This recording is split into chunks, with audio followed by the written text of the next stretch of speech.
どうもありです。今回いただいた質問が新品の和包丁を買いました。切れ味がいまいちです。また砥石に当ててもうまく当たらないところがあります。なぜでしょうか。はい、ということでそうなんです。正直ね、あまり僕も言いにくいことではあるんですけど、これは事実であって、むしろね、この悩みが全て解消されてる和包丁はないと言ってもいいです。では結論として切れ味がいまいちな理由っていうのは本場付けがされてないから、もしくは錆止め剤が塗られてるから。で、砥石に当たらない理由っていうのはエクボというへこみがあったり、ムラがあったり、フォローというね形状だったり、そういったことでこの切り刃研ぐ面が平らではないからです。で、今回の動画のテーマというのは今出た本場付けです。本場付けなんですが、まずねそれ以外の部分を解説します。まず錆止め剤について、これは包丁屋さんによってもその出荷状態が違うんですけど、ビニールとかって言われるすごい強力な錆止め剤が塗られてます。それがその刃先にあると当たり前ですけど、切れ味がかなり鈍るんですよ。それを除去するには砥石で研ぐか、もしくはシンナーとかね除光液を使えばすぐに取れます。このシンナーについては今回実際使いましたので後ほど紹介します。そして砥石に当たらないというのは、その製造工程の段階で回転してる機械に対して研いだりとか、バフで磨いたりとか、あと吹き付けとかねショットブラストって言われるもので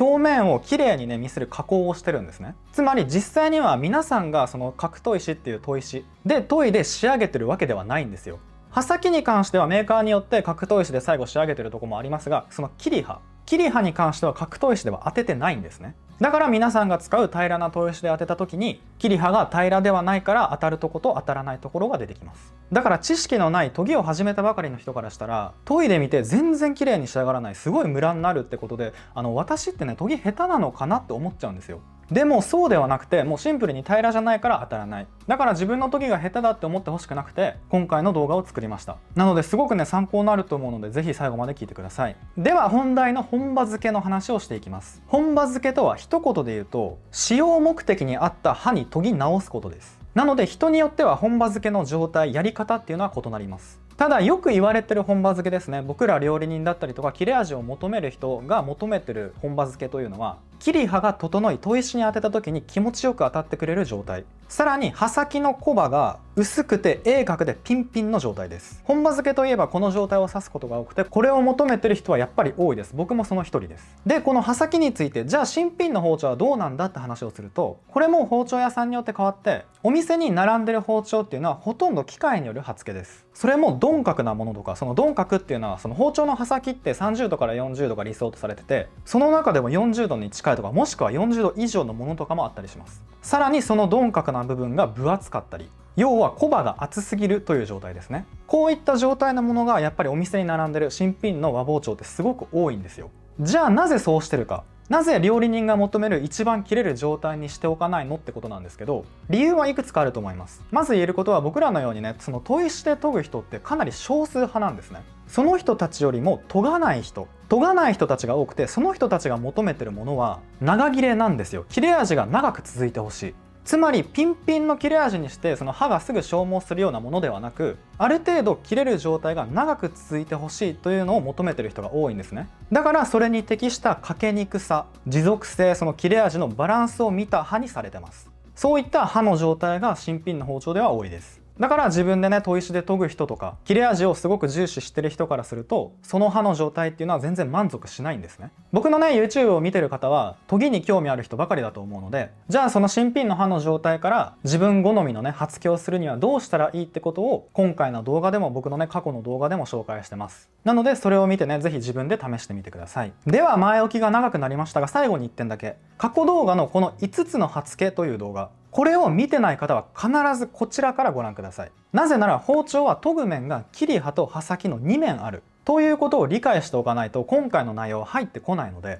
まだ見てないよという方は必ずこちらからご覧ください。では本場付けやっていきます。今回ねご依頼いただいた包丁が大阪堺の刺身9寸青一ダマスカスです。一切使われてない新品の状態です。このように新品の包丁ってすごい綺麗なんですよね。切り刃もすごく綺麗で、一見ねフラットに見えるんですよ。すごい整ってるような。じゃあこの状態からいざ砥石に当てるとどうなるか。まず最初に当てた砥石はロックスター1000番です。このねロックスター1000番じゃなくても刃の黒幕だったりとか合剣新ただったりとか硬めのマグネシア系の砥石であれば OK です。このマグネシアについてもねぜひ知ってほしい砥石なので、こちらもよかったらご覧ください。あと研ぎアイテムとして、鋼の錆びやすい包丁を長時間研ぐ際は加水用の水をアルカリ性にすることがおすすめです。重曹とかこのセスキ炭酸ソーダとか使うと、その研いでる途中もね錆びにくくなります。短時間研ぐ場合は別に必要ないです。あと動画では初登場ですね。必要な方はこの手袋。僕が思う研ぎの一番の悩みって指とか爪が汚れることなんです。料理人にとって手の清潔感ってすごく大事なので、できるだけ汚したくない。だから手袋したいなと思っていろいろ試したんですけど、やっぱね研ぎづらくなるものばかりなんですね。でもいろいろ探していく中で、その中でも唯一見つけたのがこの手袋です。最初は違和感あるかもしれないんですけど、研ぎの邪魔はしなくてすごくおすすめです。僕はね撮影の場合は絵的に素手でやりますが、撮影以外では常にこの手袋をしてます。ブログでもね詳しく紹介してますので、気になる方は見てみてください。はい、では砥石に当てて約3分ぐらい切り刃の状態を見ていきます。見てわかる通りこのようにムラになってますよね。綺麗に当たってくれないことがわかります。で見ていただきたいのがこの刃元側のこの部分、これ深くへこんでるんです。これをエクボと言います。何度も言いますけど、これは包丁屋さんによって状態が変わります。職人の手仕事なので一本一本違うんですね。ただこのエクボ基本あるものだと思ってください。今まで1000本以上はね新品の和包丁を研いできたんですけど、この浅い深いはあったとしても、このムラっていうのは全てにあります。これが悪いとかいいとかではなくて、わざとそうしてるとこもあったりします。わざとそのハマグリ刃にさせたりとか、わざとフォローにしてへこませたりとか、そういったとこあるので、これはいい悪いではないんですけど、基本ねフラットではないということは覚えておいてください。ではこの状態から綺麗に当たるまで研いでいきます。そこで使用する砥石たちっていうのを紹介していきます。まず大事なのが、これをフラットにするということはかなり削る必要があります。かなり削るということは、つまり刃先の二段刃を乗り越えてしまうリスクがあるんです。乗り越えてしまうと、そこだけペラッペラにアルミホイルみたいになって、刃先が異常に弱くなり、そこだけへこんで刃線が乱れるんです。なのでそれを防ぐためにまず刃先を研ぎます。使う砥石は固めの2000番あたりがおすすめです。理由は固めの砥石ってその段差がねはっきり出るんです。柔らかい砥石でやると丸くなりやすく、境目が分かりづらいんですね。その刃先の状態っていうのを確認しづらくなってしまうので、固めの砥石っていうのがおすすめです。で1分ほど刃先だけ研ぐと、こちら小刃の厚みをね多少持たせた状態となりました。ほんとねこれを先にやっておくことが大事です。後から気づいた時にやるともう手遅れです。大事なのは小刃が消えないように切り刃を研ぎ続けるということです。これが今回の動画で一番伝えたいことです。要は小刃が消えなければ刃線って絶対乱れないんですよ。小刃がある状態、小刃が見えてる状態イコール切り刃をいくら研いでも刃線は絶対乱れないです。で小刃がない状態で切り刃を研いだらへこみやすくて刃線が乱れます。そのね後から気づいた時には手遅れっていうのは、部分的に研ぎすぎてしまってある一箇所だけ小刃がないという状態になった時に、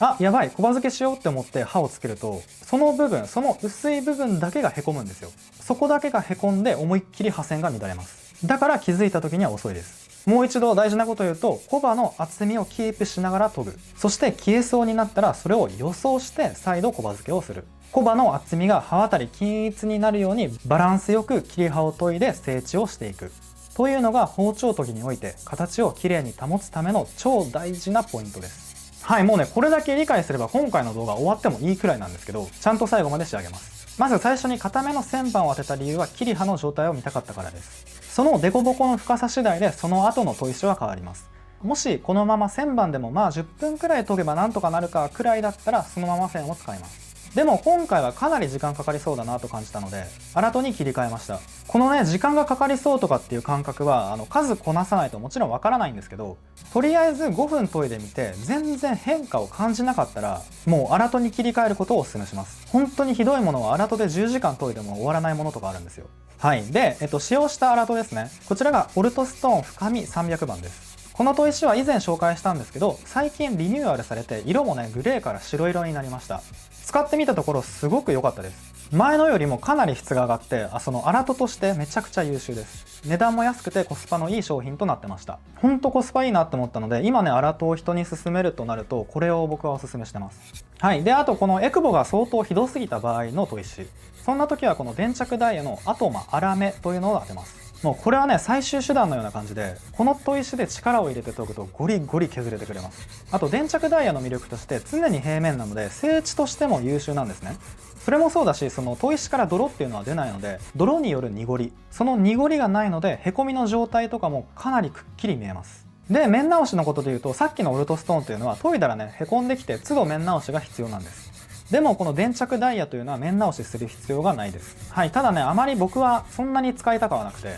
理由はね、トイレってそんな楽しくないんですよね。なんか研ぎ心地的にはそんなに良くはないので、でもこれを一つ持っておくとものすごい重宝します。面直しとしても使えるし、刷毛の修正とかね、何かあった時ゴリゴリ削れるので、僕は必ず手元に置いてる商品です。ではこの荒砥の段階でもう一つポイントがありまして、さっき言ったように研いでると砥石ってへこんできたりとか、泥の影響によって切り刃の状態が確認しづらくなったりします。そういうことがあるので、まず面直しは5分に1回とかその都度必要なのと、あとそろそろね整ったかなって思ったら一旦ねその段階で仕上げ砥石を当ててみてください。もう何でもいいです。目の細かい砥石を当ててみると本当にね整地がされてるかどうかっていうのがはっきり見えてきます。そこでムラがなければ初めて荒砥での研ぎが終わりです。ただ例外として刃先の2段刃が目的の厚みよりだいぶ厚かったら、こういう場合は2段刃をね薄くするという目的で荒砥を当て続けて調整します。はい、では研ぎに戻ります。このねタイミングで刃元側がねやけに当たらないことに気づくんですよね。見てもらうと分かる通り刃元が少しだけだれてるんです。こうなってたら当たり前ですけど砥石が当たらないので、まっすぐに直してあげる必要があります。その時にこの小磁棒というものが必要になってきて、この商品は以前紹介してますのでぜひご覧ください。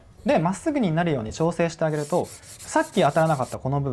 分が砥石に当たってくれるようになりました。であとこちら研ぐ前にやってもよかったのですが、錆止め剤がついてたのでこれを除去していきます。シンナーをティッシュにつけて軽く拭けば瞬時に取ることができます。はい、ではこちら研ぎ続けてだいたい2時間後ぐらいですね。ゴルトストーン深み300で整地が終わった状態です。整地さえできてしまえばあとは楽です。しかも見てほしいのがこの荒砥でも見た目が綺麗なんですよね。しっかり整地されて目がね均一に入ったら粗さを感じないほど美しく仕上がります。まずはこの状態を目指してください。この土台作りに最も時間をかけてください。むしろこれができてなかったら後から地獄を見ます。妥協しないで研ぎ続けてください。はい、では次中砥ですね。刃の黒幕線で研いでいきます。ほんとこの砥石は優秀です。よく言われてるのがロックスターと比較されたりして、ロックスターの方が最近出た新しいし刃の黒幕の上位互換だよねみたいな、そんな感じで言われてたりするんですけど、全く別物です。全然違います。刃の黒幕オレンジにしかない良さがあります。僕はねこの切り刃の研ぎっていうのは黒幕のオレンジこの旋盤ばっかり使ってます。ほんと素晴らしい砥石です。ロングセラーなだけほんとあります。はい、では次天然砥石の愛媛で採れる伊音です。でっ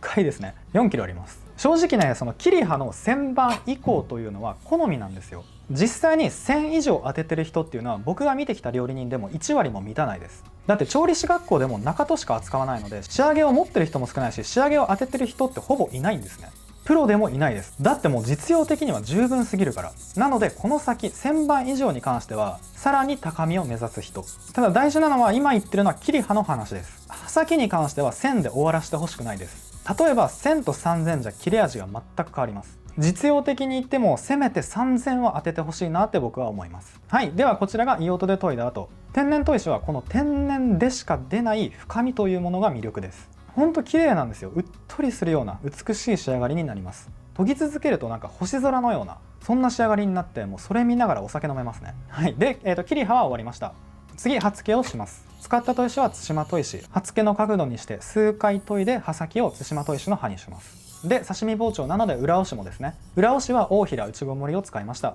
この砥石は硬さもあって多少ね研磨力もあって非常に細かいので、裏押しはこの砥石を好んで使用してます。人造砥石だったらロックスター8000とかおすすめですよ、裏押しで。はい、あと最後にモンタン浮かしというのを紹介します。この裏の地金の部分、これちょっと薄いなと思ったのでこれを濃くしていきます。使うのは天然砥石の粉、これは対馬の砕いたものですね。それを水と合わせて泥にしてこすってあげると、このように地金の部分だけ白くなるんです。見てわかる通りやってない状態と比べると全然違いますよね。包丁にね化粧をしてあげるということができます。この粉とね道具っていうのは僕のサイトでも販売してます。ぜひね見てみてください。はい、では終わりですね。今回のこの本場付けの状態というのは砥石に当てた時に綺麗に当たってくれる状態、そして刃先は2段刃が薄くて鋭角でピンピンの状態です。糸刃とも言われますが、とにかく切れ味重視の刃ですね。やっぱり今回の刺身包丁のような硬いものを切らない包丁は僕はねこの状態にするのが理想だと思ってて、こういう状態にしてます。この刃先の状態の考え方はすごくシンプルで、刃先が鈍角、